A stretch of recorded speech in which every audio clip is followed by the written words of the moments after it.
Nous vous saluons, bien-aimés, dans le nom de notre Seigneur Jésus-Christ. Soyez les bienvenus. Nous disons merci au Seigneur qui nous donne l'opportunité de partager encore la parole de Dieu pour nous exhorter pendant notre moment de prière que nous sommes en train de faire. Nous avons intitulé à la montagne du Seigneur. Aidons-nous et il sera pourvu. Nous sommes dans Josué chapitre 1, le verset 14. L'Éternel dit à Josué de demander à tous les hommes vaillants: vous passerez en armée et vous passerez en armée devant vos frères et vous les aiderez. C'est pourquoi nous avons dit à la montagne du Seigneur, aidons-nous. Et le Genèse 22, le verset 14, la Bible nous dit qu'à la montagne de l'Éternel, il sera pourvu. Alors, ce mois de février, nous disons que c'est le mois de fraternité. Le Seigneur nous appelle à monter à la montagne pour nous entraider les uns les autres parce que lui va pourvoir sur cette montagne-là. Alors, nous avions dit que comme c'est le mois de fraternité, nous allons monter à la montagne du Seigneur pour prier, pour nous soutenir mutuellement dans la prière. Et Corinthiens est en train de nous dire que la charité, c'est ce qui restera. Tout passera, mais la charité restera. Alors, cette charité-là, il est en train de nous dire que nous ne devons pas être comme des petits enfants, chantant l'amour, parlant de l'amour seulement dans la bouche, mais nous devons passer aux actes. Donc, l'amour se manifeste par les actes. Si on aime quelqu'un, notre manière de le considérer, notre manière de le soutenir, notre manière d'être à côté de lui, notre manière vraiment de compatir dans ses douleurs, dans sa souffrance, c'est ce qui montre que nous avons l'amour les uns les autres. Alors pendant ce temps, nous savons qu'il y a plusieurs qui sont abattus parce qu'ils traversent des moments difficiles. Il y a plusieurs qui sont découragés parce qu'ils ont prié beaucoup de jours, beaucoup de temps, ils ont gêné et ils n'ont pas vu la main de l'Éternel. Il y a plusieurs qui sont découragés parce que leur situation ne change pas. Ils pleurent encore. Il y en a d'autres, c'est parce que ils tournent en rond. D'autres parce qu'ils sont toujours malades.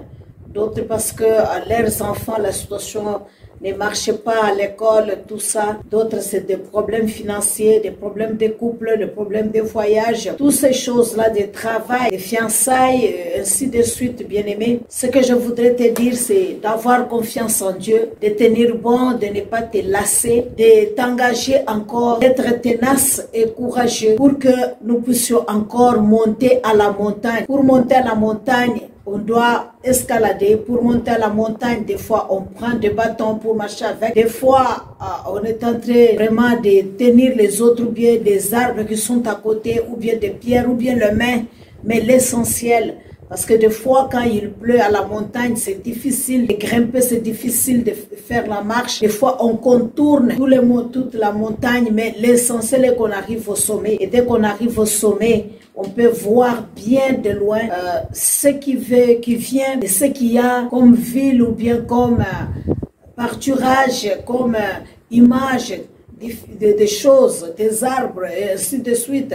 En bas de la montagne, on peut bien voir aussi. Alors le Seigneur nous convoque de monter sur cette montagne-là. Et nous avions pris le texte de Josué. Nous voyons que dès que Dieu a appelé Josué, il lui a dit de prendre courage. Il lui a donné des promesses. Lorsque nous lisons le chapitre 1 de Josué, nous voyons que Dieu lui dit que nul ne se tiendra devant lui, qu'il prenne seulement courage, qu'il marche, et que tout endroit où foulera la plante de ses pieds, il lui donne cet endroit-là.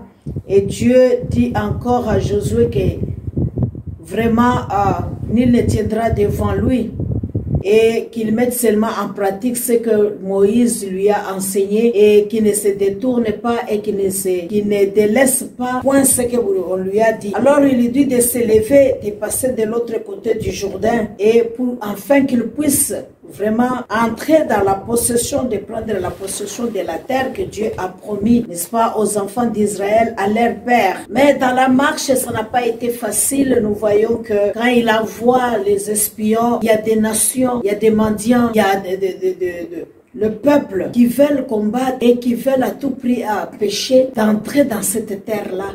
Il y a Jéricho qui est devant eux, qui est déjà barricadé et fermé. Mais comment est-ce qu'ils vont faire pour qu'ils puissent se passer, pour qu'ils puissent aller jusqu'à Canaan? C'est peut-être ton cas aussi, mon frère et ma soeur. Tu as beaucoup prié. Il y a eu des difficultés. Tu traverses des moments difficiles. Apparemment, c'est comme si Dieu est loin de toi. Apparemment, tu te poses des questions si Dieu a entendu ta prière.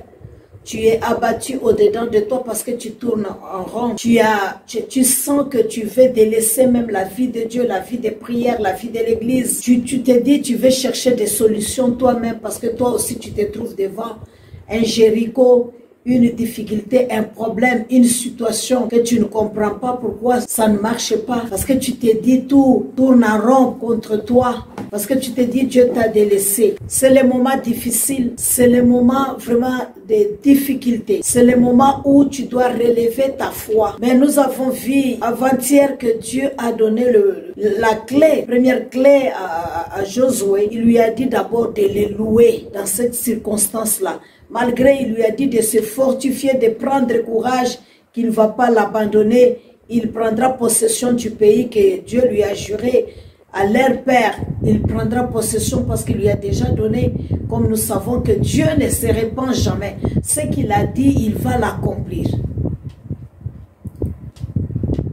Et c'est ça que Dieu nous a donné comme première clé. Nous devons d'abord le louer. Vous savez, lorsque tu regardes autour de toi, rien ne marche. C'est différent de quand tu as tout, tu es dans la joie, tu es dans l'abondance et tu loues le Seigneur.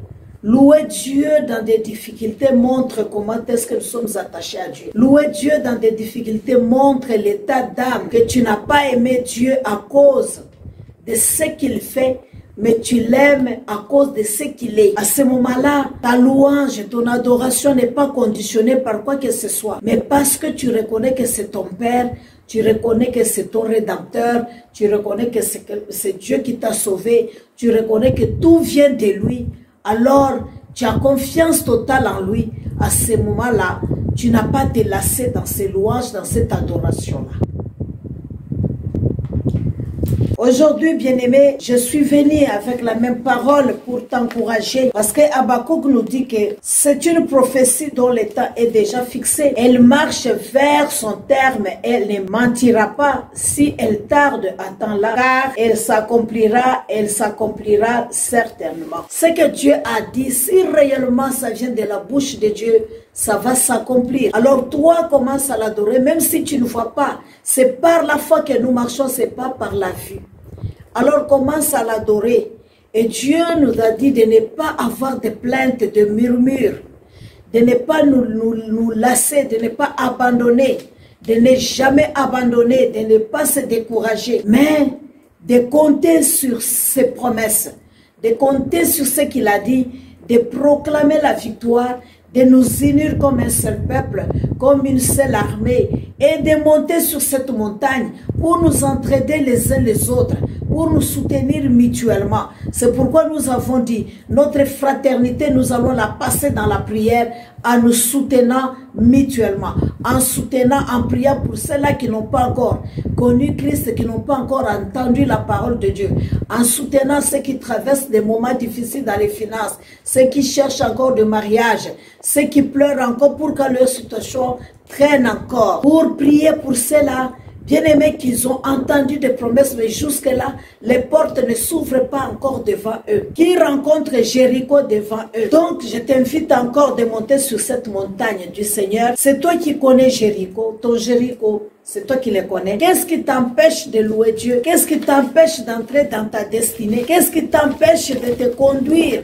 bien-aimé, jusqu'à arriver à Canaan? Qu'est-ce qui s'élève sur ton chemin? Hier, nous avions vu que quand Dieu a parlé à Josué, dans le première rencontre, notre premier chapitre, nous ne voyons pas là où Dieu lui dit, oui, il y aura des Jéricho, oui, il y aura des espions qui vont vous empêcher. Mais en cours de route, nous avions vu que ils ont rencontré des difficultés, que Dieu a envoyé cela, non pas pour les détruire, mais pour les rendre encore forts, pour les purifier davantage, pour compter rien que sur le Seigneur et non sur leur capacité ou sur leur connaissance ou sur les armes qu'ils ont. Et c'est ce que Dieu fait. Et nous avons dit que Dieu, il agit selon, il œuvre selon l'éternité.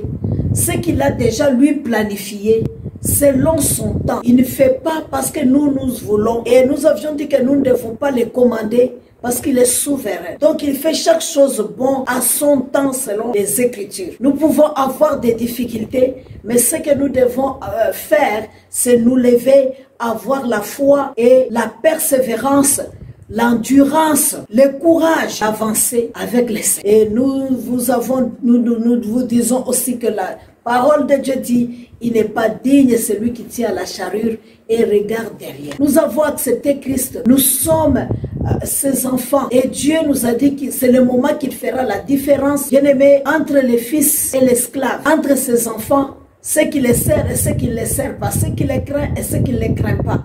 Et la parole de Dieu nous dit que ceux qui les craignent encore davantage. Et ceux qui se suivent encore davantage. Or, toi et moi, nous sommes appelés à nous sanctifier, à nous purifier, à être encore mis à part pour lui. Parce que nous avions vu que le monde est dans les ténèbres. Et ces ténèbres-là, Dieu a déjà mis la lumière à nous. Et cette lumière à nous doit grandir pour que ça puisse éclairer encore davantage les autres. Et que les autres puissent voir la manifestation de la puissance de Dieu à travers nous. Alors c'est pourquoi je te dis que nous travaillons selon les temps. Tu regardes les temps, tu comptes sur les temps, mais le temps pour Dieu n'est rien. Parce que 1000 ans ailleurs que tu peux vivre, c'est comme un jour seulement devant le Seigneur. Aujourd'hui, je dis, le Seigneur nous a donné le passage de Colossiens chapitre 3 et le verset 20. Éphésiens plutôt chapitre 3 et le verset 20. Nous lisons le chapitre 3 et le verset 20. La Bible nous dit, or, à celui qui peut faire par la puissance qui agit en nous infiniment, au-delà de tout ce que nous demandons ou pensons. Donc il n'y a personne, bien-aimé, qui peut faire ce que nous voulons ou qui peut répondre à nos besoins comme il faut, comme Dieu. Tout ce que nous demandons, tout ce que nous pensons avoir, il n'y a que la puissance de Dieu qui peut agir en nous. Au-delà même de ce que nous attendons, Dieu peut nous donner même ce que nous n'avons pas demandé. Parce qu'il est Dieu, parce qu'il nous connaît mieux, il sait de quoi nous avons besoin. C'est pourquoi il nous dit de ne pas nous inquiéter, de ne pas pleurer, mais dans toutes choses, que nous puissions les faire connaître ce que nous avons besoin. Et nous avons vu dans nos premières exhortations sur la repentance que si nous avons à nous plaindre, nous devons d'abord être conscients de dire que ce qui éloigne Dieu de nous, c'est le péché. Et que si Dieu nous donne des préceptes, des lois, des principes, des ordonnances, la parole de Dieu, pour que nous puissions la mettre en pratique et que nous ne la mettons pas en pratique, nous voulons marcher selon nos désirs charnels. Nous n'allons pas recevoir la réponse adéquate ou absolue ou des solutions à nos problèmes. Alors nous avions dit, avant de dire Dieu ne me répond pas, c'est mieux de s'asseoir, examiner d'abord sa vie. Comment est-ce qu'on marche? Comment est-ce qu'on vit? Est-ce que réellement nous avons prié conformément à la parole de Dieu? Nos pensées, est-ce que nous marchons comme Dieu le veut? Nos paroles, est-ce que nous-mêmes, la parole de Dieu, que Dieu nous dit de garder au-dedans de nous et de la pratiquer, d'obéir, de se soumettre à cela. Est-ce que nous le faisons vraiment? Est-ce que nous vivons dans cette justice-là qui n'est pas seulement une justice selon les humains, mais la droiture?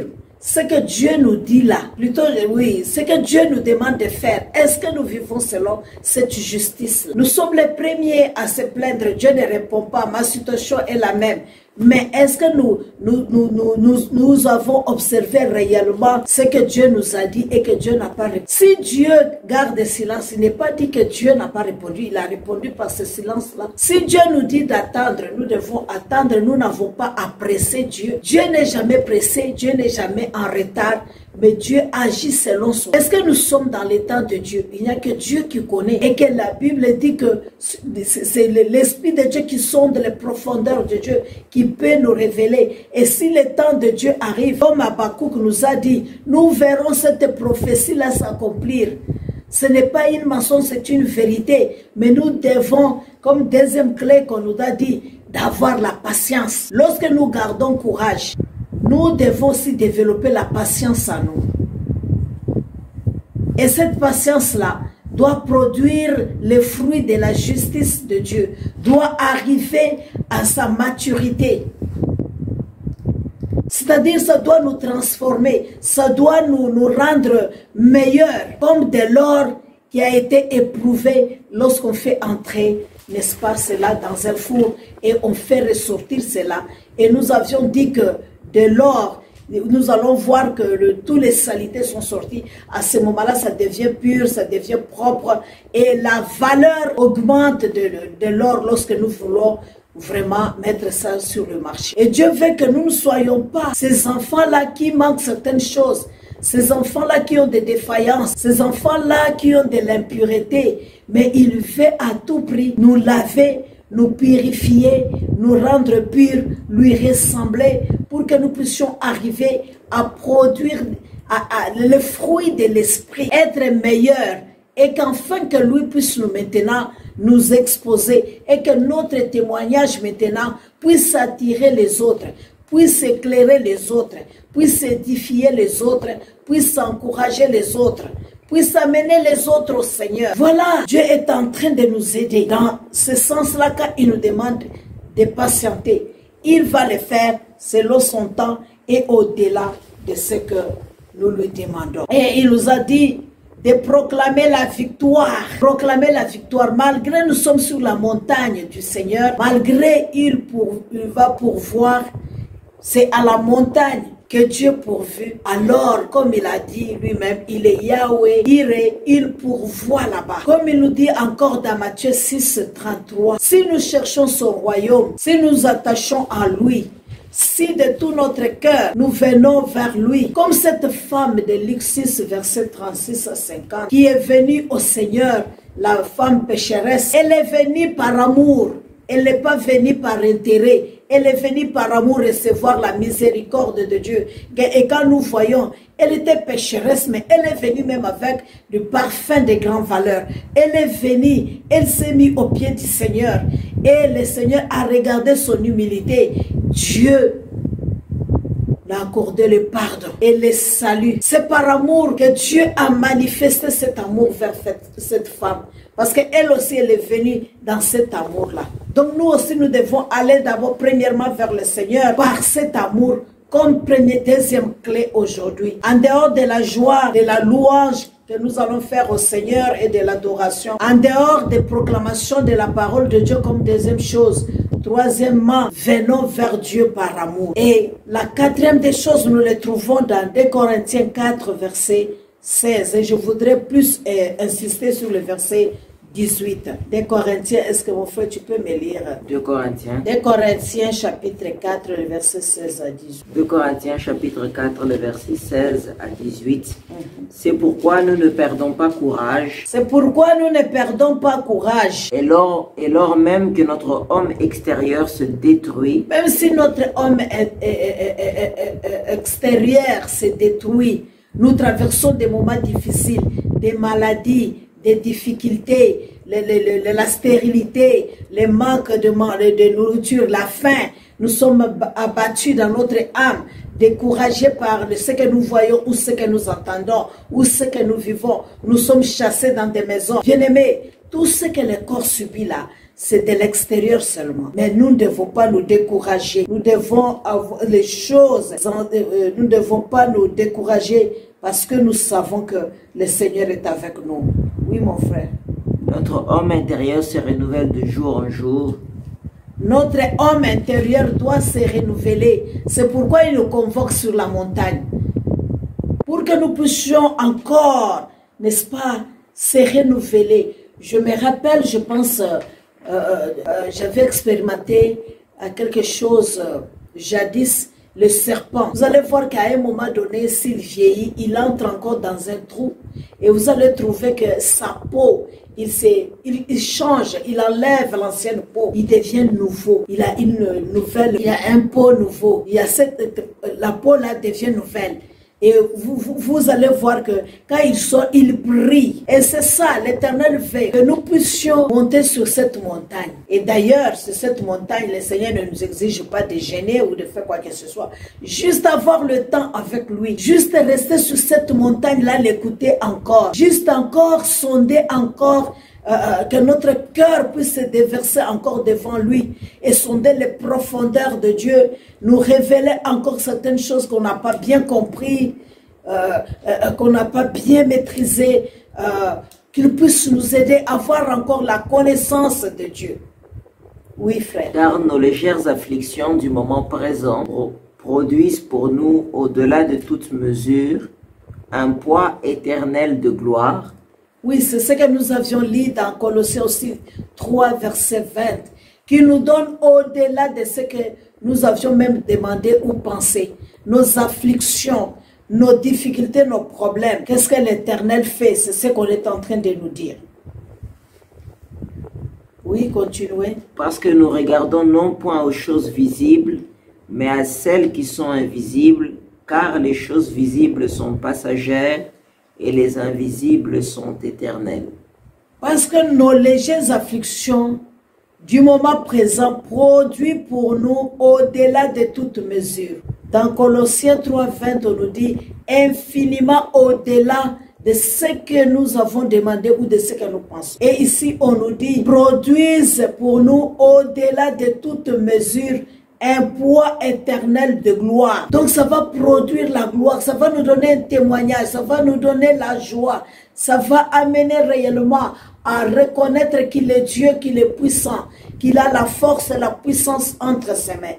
Et le verset 18, comme je disais, nous allons regarder toutes ces choses-là qui sont visibles, mais celles qui nous regardons ces choses qui sont visibles, nous ne regardons pas à ceux qui sont visibles, mais nous regardons à ce qui est invisible. C'est pourquoi je te dis que Dieu travaille, n'est-ce pas? Il œuvre à ce qui est éternel. Ce n'est pas ce qui est visible qui est important, mais c'est ce qui va venir, ce qui est invisible. Car les choses visibles sont passagères et les invisibles sont éternelles. C'est pourquoi si nous recevons des choses qui sont invisibles, les choses qui sont spirituelles avec Dieu, c'est éternel. Personne ne peut nous ravir cela. Bien-aimé, l'expérience que tu peux faire avec Dieu, la chose que tu peux recevoir dans la grâce de Dieu, dans la prière, bien-aimé, l'expérience que tu auras à prier, à chercher la communion avec Dieu toi seul. Bien-aimé, la bénédiction qui te vient de Dieu n'est pas accompagnée de chagrin. Dieu, ce qui est spirituel et éternel, ça va rester. Mais ce qui est visible, qui est matériel, c'est passager, bien-aimé, c'est pour un temps, nous aurons encore des besoins. Par exemple, tu cherches un mari, c'est pour un temps, cherche d'abord Dieu. Si ta foi est solidifiée, si ta foi est stable, si ta foi vraiment est accrochée, tu sais vraiment que la parole de Dieu est au-dedans de toi. Tu la sondes comme les chrétiens de Béret, ça reste au-dedans de toi, bien-aimé. Personne ne peut te ôter cela. Devant les difficultés, tu vas utiliser la parole là et ça va t'aider aussi à résoudre d'autres problèmes que tu vois aujourd'hui. Parce que vous devez connaître que nous les humains, nous sommes toujours des êtres insatisfaits. Des éternels insatisfaits. Aujourd'hui c'est Marie, demain nous allons chercher l'argent. Quand nous aurons l'argent, nous allons chercher, je ne sais pas, la gloire. Quand nous aurons la gloire, nous allons chercher des voyages. Quand nous aurons, bien aimé, toutes ces choses-là c'est éphémère. Nous ne sommes pas toujours satisfaits. Aujourd'hui c'est la santé, après-demain c'est ceci. Donc, chaque jour, on aura toujours besoin de s'approcher devant le Seigneur. Mais il nous dit de ne pas la première, troisième clé, ou c'est la quatrième clé, parce que nous avons la joie, la louange et l'adoration, comme on nous a dit. Et nous avons la proclamation de la parole de Dieu sans se plaindre. Et maintenant, quatrièmement, la quatrième clé, le courage. Tenir compte que Dieu nous connaît. Dieu, c'est ce qui tourne autour de nous.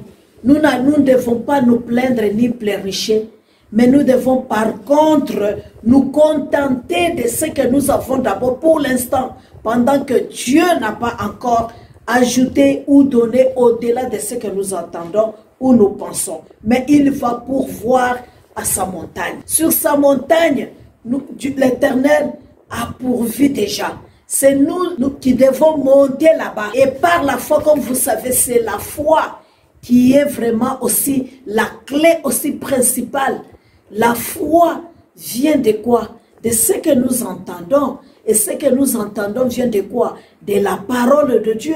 C'est ce qui fait naître la foi en nous. Comme je suis en train de vous exhorter, prenez cette parole, qu'il puisse vous booster, c'est-à-dire vous relever, c'est-à-dire vous amener plus loin, c'est-à-dire vous donner la force comme de l'aigle, c'est-à-dire monter en haut, de ne pas rester en bas, regarder ce qui vous dérange, regarder la maladie et être abattu au-dedans de vous et vous décourager. Non, mon frère et ma soeur, sache bien que l'Éternel est avec toi, sache bien que Dieu a un plan de bonheur et non de malheur, sache bien que Dieu t'aime, sache bien que ta situation va changer, sache bien que Dieu est au point de faire quelque chose sur le point d'arriver, sache bien que Dieu te dit que ne te rappelle pas des événements passés. Et c'est ce que je suis en train de t'encourager, bien-aimé, comme quatrième clé. Cultive cela. De cinquième clé, contente-toi d'abord de ce que tu as. Lorsque nous regardons Josué, ils n'ont pas cherché d'aller d'abord plus loin. Ils ont fait avec ce qu'ils avaient là. Ils se sont contentés de ce qu'ils avaient comme armes. Ils se sont contentés des membres, des gens avec qui ils étaient là-bas. Ils se sont contentés d'abord d'eux-mêmes. Ils se sont contentés, bien-aimés, de la parole que Dieu les a donnée, de prendre cela à cœur et de considérer cela. Et après, ils ont pris la décision de se lever. Et hier, nous nous sommes arrêtés au point où Dieu dit, lève-toi et va maintenant de l'autre côté du Jourdain. Et c'est ce que Dieu est en train de te demander, de te lever dans ces pleurs que tu es en train de pleurer, dans la maison où tu t'enfermes, dans le découragement, dans l'absence prolongée dans la maison de Dieu. Lève-toi. Lève-toi de l'abandon où tu ne médites plus la parole de Dieu, où tu viens, tu te dis, ah, je suis fatigué, tu dors. Lève-toi, reprends la vie de prière. Lève-toi, reprends la vie de la méditation. Lève-toi, reprends le chemin de l'église. Relève-toi, bien-aimé, reprends encore le chemin de la cellule. Relève-toi, bien-aimé, reprends le chemin de la prière encore, tes heures de prière. Le Saint-Esprit, des fois, te parle, te réveille. Ma chérie, relève-toi, il est temps. Mais tu t'allonges, tu dis, il fait quelle heure? Ah, tu prends ta montre là, tu éteins, tu ne veux même pas écouter la sonnerie. Tu tires ton drap. Tu dors encore pendant qu'il te dit de te relever sur ton lit. Parce que ce qui t'attend là, c'est grand. Ce qui t'attend là, c'est merveilleux. Ce qui t'attend là, c'est le bonheur. Ce qui t'attend là, c'est la joie, c'est la réussite. Ce qui t'attend là, il va t'essuyer des larmes. Il va te présenter. Il va bien aimer te donner de la valeur. Je t'ai dit la fois passée que regarde Tamar. Regarde cette femme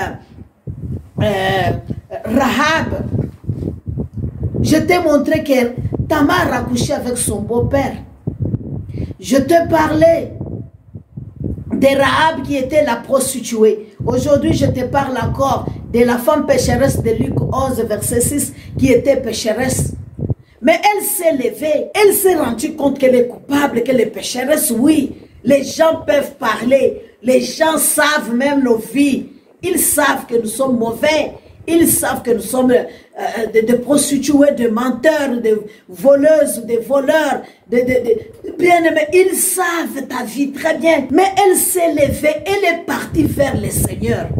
Tu ne pars pas vers quelqu'un. Un homme va te juger. Un homme va te condamner, mais Dieu ne va pas te chasser, Dieu ne va pas te rejeter. Alors ne te juge pas, ne te culpabilise pas. Quand ces gens-là, ces femmes ici, elles sont parties, elles ont choisi d'aller vers du côté du Seigneur, de suivre le Seigneur, d'accepter le Seigneur, d'abandonner l'ancienne vie, d'accepter le plan de Dieu. Ruth a fait la même chose, bien-aimée. Nous voyons la gloire de Dieu se manifester dans leur vie. Elles ont pris la décision de reconnaître que oui, jadis j'étais mauvaise. Mais maintenant je voudrais changer. Je voudrais être une autre personne. Je voudrais réussir avec le Seigneur. Je voudrais marcher avec Dieu. Je voudrais avoir la vie en abondance. Je ne voudrais pas tourner en rond. Je ne voudrais pas être dans la même situation. Je ne voudrais pas divorcer. Je ne voudrais pas avorter. Je ne voudrais pas rester dans mon état ancien. Mais je voudrais que ma situation change. Elles ont pris conscience. Elles se sont levées eux-mêmes. Il n'y a personne qui les a levées, mais c'est eux-mêmes qui ont dit niet à cette situation. C'est que le diable, l'homme fort de la famille, est en train de dire, je dis non à cela. Il dit que je ne me marierai pas. Il dit que je vais mourir. Il dit que je vais souffrir. Il dit que je vais rentrer sur ma case de départ, mon point de départ. Il dit que je ne vais pas avancer. Je dis non, non à cela, non à cela. Je dis non à cela, non avec ma vie, non avec mon âme, non avec mon travail, non avec ma famille, non avec mes enfants, non avec mon mari, non avec ce qui m'appartient, non avec ma bénédiction, non avec ma destinée. Il ne doit pas limiter ma vie, il ne doit pas me tuer, il ne doit pas m'arracher par force ma destinée glorieuse. Je dis non à cela, car malgré tout ce que je vois, mais moi je vois la croix de Christ, la croix où il a payé le prix, la croix où les ordonnances qui me condamnaient ont été abolies, la croix qui me donne accès dans des endroits où je ne devais pas entrer, la croix qui me dit que je réussirai, la croix qui me rassure que Christ a moi l'espérance de la gloire, la croix qui me rassure que je vais réussir, je ne suis pas venu accompagner quelqu'un, la croix qui me dit que je me marierai, la croix qui me dit que si j'entreprends dans ce domaine-là, je vais réussir, la croix qui me dit que je ne vais pas travailler en vain, là où je suis en train de s'aimer et que d'autres personnes vont récolter, la croix qui me dit que je ne serai jamais toujours rejeté, la croix qui me dit que je suis la bénédiction de Dieu, je suis la réussite de Dieu, je suis une bénédiction moi, la croix qui me dit que je suis la paix, parce que Christ en moi, il est le roi, il est le prince de la paix. Je ne serai plus le sujet de troubles dans la vie des gens. Bien-aimé, c'est à cela, c'est à cela. Oui, il s'agit de ça que je suis en train de te parler. C'est de ça que je parle. C'est de ça que je suis en train de t'encourager, de t'élever, qu'il est en train de te donner comme clé. Et Josué nous dit, ils se sont arrêtés et ils ont pris la décision, parce que Dieu lui dit d'aller maintenant de l'autre côté du Jourdain. Et Dieu le demande maintenant dans Josué 1, verset 14 dont j'ai parlé. Si on peut lire, mon frère, lis-moi Josué 1, verset 14. Josué chapitre 1, verset 14. La Bible dit, vos femmes, vos petits-enfants et vos troupeaux resteront dans le pays que vous a donné Moïse, de ce côté-ci du Jourdain. Mais vous tous, hommes vaillants, vous passerez en armes devant vos frères. Hommes vaillants. Et vous les aiderez. Tu es vaillant, comme Dieu a dit à Gédéon, vaillant héros. Pendant que lui-même s'est sous-estimé, pendant que lui-même ne savait pas qu'il était vaillant, mais Dieu savait, parce que c'est lui qui a nos destins. Et Éphésiens nous dit qu'il a préparé de bonnes œuvres avant la fondation du monde, afin que nous puissions les pratiquer. Donc Dieu te connaissait déjà. Il te dit toi aussi aujourd'hui, qu'elle ne te voit pas comme tu es moindre, ne te considère pas comme tu n'as pas de valeur, comme si tu es un jeu, tu n'es pas esclave, tu es fils. Lève-toi, vaillant homme, lève-toi, traverse de l'autre côté, traverse ce qui te bloque, traverse ce qui t'empêche, qui te fait pleurer dans ta maison. Surmonte ce que l'ennemi est en train de te présenter devant toi, ce qu'il est en train de comploter à tes oreilles, ce que tu es en train d'attendre qui te décourage, qui t'abat, qui te met dans des situations où tu te dis non, ma situation ne changera pas. Non, bien-aimé, il te dit de t'élever. Et qu'est-ce qu'il dit? Lorsque le peuple entendit, je suis dans Josué plutôt chapitre 1, verset 14, ils se sont levés. Et quand ils se sont levés, bien-aimés, Dieu dit, vous passerez en armes devant vos frères. Je voudrais cette version-là, mon frère. Est-ce que tu peux me dire? Et vous les aiderez. C'est ce que nous voulons faire. Nous sommes en prière pour s'aider, soutenir, bien-aimés, ceux-là qui sont fatigués, ceux-là qui sont découragés, ceux-là qui ont des problèmes. C'est le moment maintenant de montrer cet amour-là, de prier pour les autres pendant tous ces mois de février. Et c'est ce que nous voulons faire sur la montagne du Seigneur. Parce que là, sur cette montagne-là, oh bien-aimé, sur cette montagne-là, la parole nous dit qu'il sera pourvu. Il est Jéhovah Jireh. Il sera pourvu. C'est son nom, Jéhovah Jireh. Il va pourvoir, bien-aimé. Continue, bien-aimé, je voudrais le verset là, Josué 1, 14. Vos femmes, vos petits-enfants et vos troupeaux resteront dans le pays que vous a donné Moïse, de ce côté-ci du Jourdain. Mais vous tous, hommes vaillants, vous passerez en armes devant vos frères et vous les aiderez. Vous les aiderez, vous les aiderez. Quand nous regardons la ville de Jéricho, ils ont fait 7 fois le tour. Ils se sont levés et Josué les a dit de ne pas parler. Ce n'est pas le moment de parler, bien-aimé. Ah oui, je souffre. Ah oui, je ne vois rien. Ah oui, Léon, je suis combattu. C'est vrai, tu es combattu. Mais c'est le moment de te lever, de prendre une ferme décision au-dedans de toi, de te lever dans la prière. Prends une résolution. Pas pour prier pour se faire voir. Pas pour prier pour crier seulement.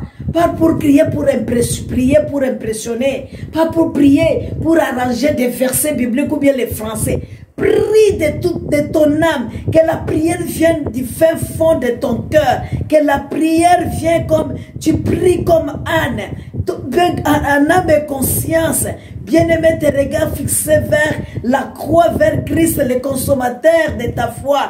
Bien-aimé, ta prière puisse marcher ensemble avec tes pensées auprès du Seigneur. Pas prier en distraction, pas prier en regardant sur le téléphone, pas prier les mains dans la poche, pas prier en regardant les autres comment ils prient, pas prier en entendant qu'est-ce que les gens vont dire, pas prier, bien-aimé, à dire que non, les autres entendent que je prie. Non, tu pries toi-même dans ta maison comme Matthieu nous dit. Tu fermes la porte, Matthieu 7.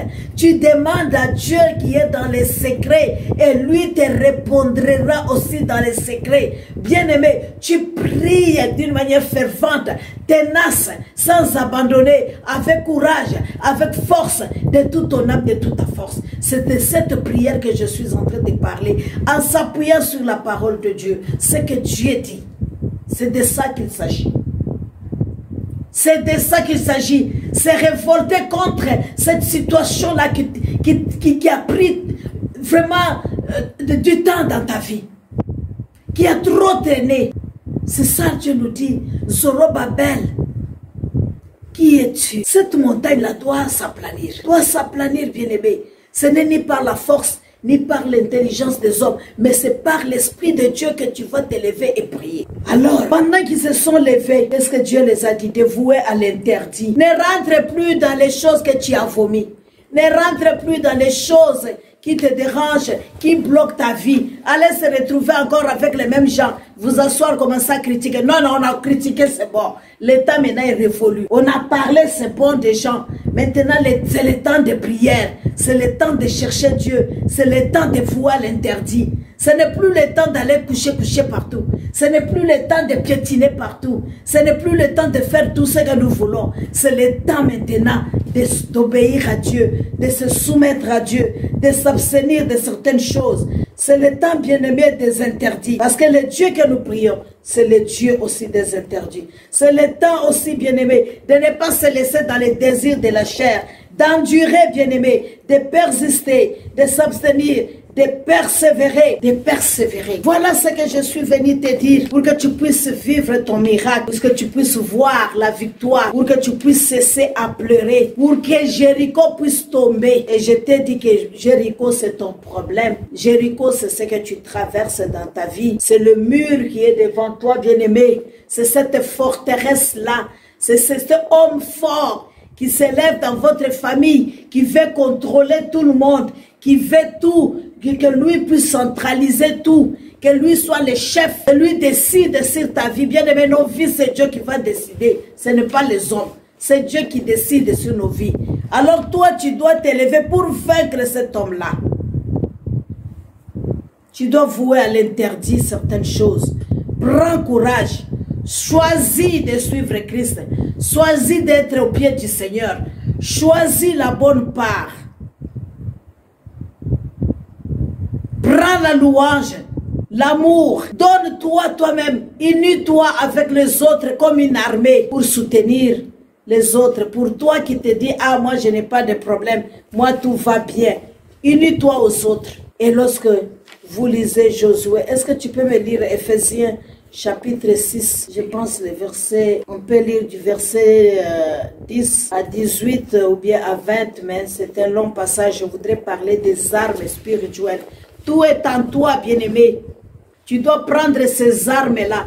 Demain, nous allons parler des armes spirituelles que tu dois avoir pour avoir cette victoire-là. Donc, prends l'arme, comme Néhémie l'a fait, comme Zorobabel l'a fait, le gouverneur.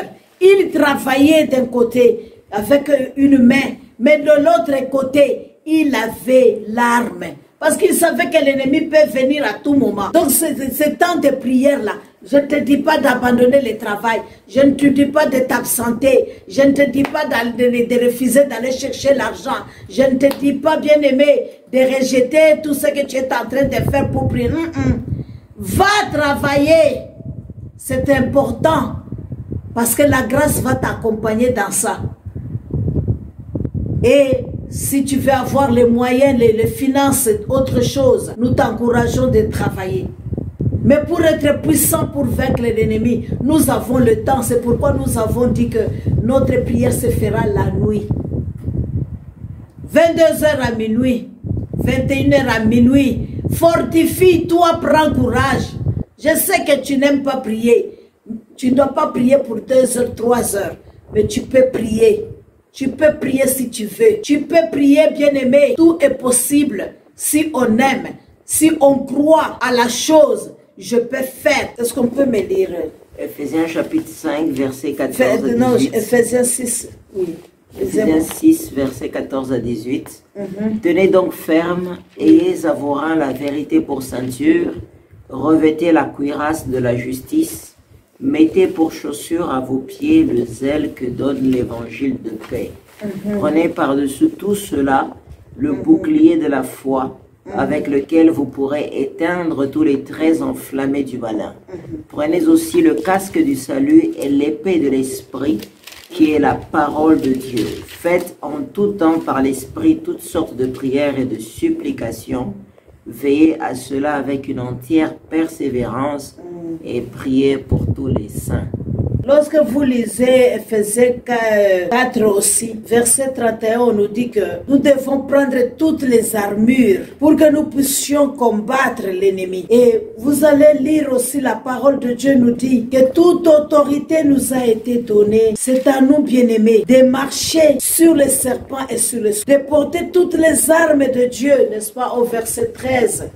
Toujours du même chapitre, Ephésiens 6. On nous dit de porter les armes de Dieu afin de pouvoir résister dans les mauvais jours et de tenir ferme après avoir tout surmonté. Donc tu dois porter ces armures-là et l'autorité est en toi. Dieu a placé cela en toi par son Esprit Saint. Donc tu n'as pas besoin que quelqu'un puisse prier à ta place. Tu n'as pas besoin, bien-aimé, de te déplacer toujours pour venir ici comme c'est la nuit. Mais tu peux prier là où tu es. Là. Tu peux prier là où tu es là, ta prière sera entendue. D'un commun accord uni dans l'esprit, moi ici, toi là-bas, ta foi va agir. Parce que la foi est la monnaie du ciel. Parce que la foi, c'est ce qui amène à l'existence ce qui n'existe pas. Si nous prions avec foi et conviction, Dieu envoyant notre foi, il va relâcher des choses. Il va nous donner ce que nous cherchons et nous allons obtenir cela auprès du Seigneur. Mais nous, à la montagne là, je peux citer ton nom. Je peux citer les noms de mon frère. Je peux prier pour ta situation. Et toi aussi, tu peux prier pour un autre frère, pour une autre soeur, que tu connais aussi sa situation dans l'église. Tu peux prier pour les membres de l'église. Tu peux prier pour des frères et sœurs en Christ qui sont en train de nous suivre sur le net. Tu peux prier pour tous ceux qui ont envoyé leur nom. Tu peux les soutenir dans la prière. Et c'est comme ça que nous allons vivre notre fraternité. Quand bien même nous allons visiter les uns les autres, mais nous allons aussi soutenir la maison de Dieu dans la prière. Nous allons soutenir des frères et sœurs dans la prière. Que Dieu vous bénisse abondamment. Envoyez vos messages sur mon WhatsApp privé. Si vous voulez écrire encore, dire seulement prier pour moi sur le Facebook. En tout cas, cela n'empêche pas. Mais pour ceux-là qui veulent l'anonymat, ils peuvent envoyer. Donc vous avez nos coordonnées, vous avez notre numéro de téléphone, WhatsApp, Facebook. Écrivez-nous et suivez. Nous allons prier vraiment. Alors nous allons prier parce que nous savons que la prière c'est la nuit. Chaque nuit de 22h à minuit ou 21h à minuit, nous avons la prière. Nous prions, bien-aimés. Alors nous, si vous voulez, priez avec nous pour ceux-là qui veulent venir à l'église. Jeudi, il y a la prière pour tout le monde. de 18h à 20h. Tu peux venir prier. Samedi, il y a la prière pour tout le monde. Tu peux venir de 16h à 18h. Tu peux venir prier. Que Dieu vous bénisse abondamment. Que Dieu vous bénisse abondamment. Soyez bénis. Alors rendez-vous de 22h à minuit. Soyez connectés, soyez connectés. Merci.